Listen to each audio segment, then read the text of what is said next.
আলকামার জমানে কালেমা আসে না, নবীর কাছে খবর চলে গেল নবী আপনার সাহাবী আলকামার জমানে কালেমা বের হয় না গো নবী। আল্লাহ নবী বলেন দ্রুত খবর নিয়ে নাও, আলকামার মা বেঁচে আছে নাকি খবর নাও। দ্রুত খবর নিয়ে দেখলো আলকামার মা দুনিয়া জমিনে বেঁচে আছে। এবার আমার নবী বলেন রে আলকামার মা, দুনিয়ার জমিনে আপনার সন্তান আপনার সাথে কেমন আচরণ করেছে, সন্তান কেমন?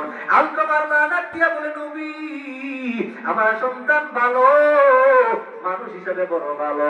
নবী আপনার সাথে যুদ্ধের ময়দানে যায়, নবী তাহাজ্জুদের নামাজ পড়ে। নবী আমার সন্তান মাঝে মাঝে আপনার সাথে জিহাদের ময়দানে যায় গো নবী, আমার সন্তান ভালো। এবার আমার নবী বলেন হে আলকামার মা বলো তোমার সন্তানের সাথে তোমার সম্পর্ক কেমন? আল্লাহু আকবার, আল্লাহু আকবার। বলো তোমার সাথে তোমার মায়ের সম্পর্ক, তোমার সন্তানের সম্পর্ক কেমন? এবার আলকামার মা চোখের পানি ছেড়ে ছেড়ে কেঁদে কেঁদে বলে গো নবী আমার সন্তান আমি মায়ের মনে কষ্ট দিয়ে ফেলেছে গো নবী। আল্লাহ নবী বলেন রে সাহাবা এখনই খবর পেয়েছি এই যে আলকামা জমানে কালেমা আসে না, একটা কারণ হলো ওই আলকামা তার মায়ের মনে কষ্ট দিয়েছি। এই জন্য দুনিয়ার মানুষ ওই মা বাবার কাছে বেঁচে থাকা অবস্থায় মা বাবার খেদমত করে নাও, ওই মা বাবাকে ধমক দিয়া কথা বলিও না, মা বাবাকে মা বাবার সম্পদ হেফাজত করে নাও, মা বাবাকে খাওয়াও। অনেকে মনে করে মা বাবাকে খাওয়াইলে মনে হয় সম্পদ চলে যাবে। এ সন্তান না না, মা বাবাকে খাওয়াইলে আল্লাহ রাব্বুল আলামিন আপনার সম্পদের মধ্যে বরকত দিবে, ঠিক কিনা বলো?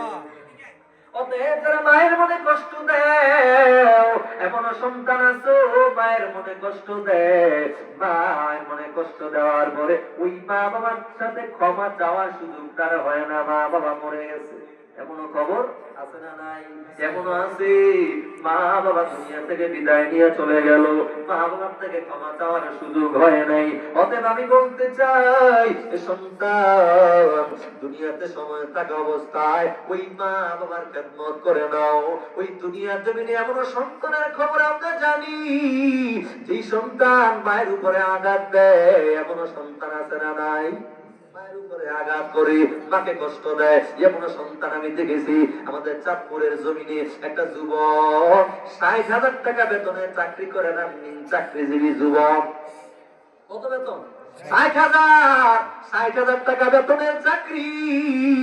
অন্যদিকে তার বউয়ের সাথে তার মায়ের সাথে ঝগড়া, যেমন